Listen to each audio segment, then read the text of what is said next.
Let's talk a little bit about stop efficiency when you're on a road trip in a Tesla. Now, obviously, I'm not on a road trip right now. I'm back at my home. However, I've got a charger right here. You back into your parking space at the supercharger. You're going to back in because the charging port is at the rear. You're going to open up your thing. You're going to plug in your charger. It still basically looks the same. And you're going to plug it right in. And at a gas station, you're going to have to stand there. And it can take between 1 and 5 minutes to fill up your gas tank, depending on the size of your gas tank and the speed at which the pump works. The better truck stops typically pump a little bit faster. However, some of the cheaper gas stations and backwoods gas stations, they have a tendency to pump a little bit slower. I know from experience.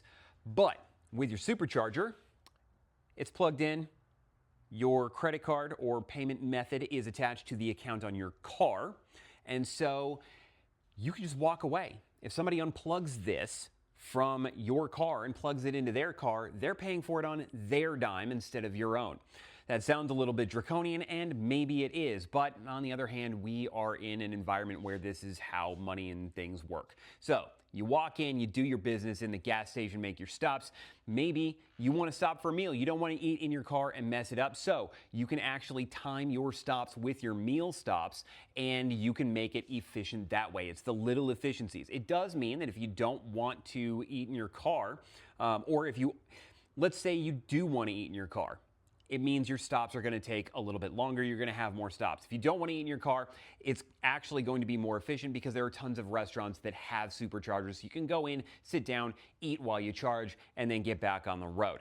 There are some trade-offs, obviously, between a gas car and an electric car. However, if you learn to adjust how you do your mileage and your travel, you can make an electric car, especially a Tesla, be just as efficient as with a gas car, even in a long distance road trip. There are going to be some trade-offs. I will talk about some of those in a future video. But for now, this is how you manage your efficiency at a stop, especially with a family of 5.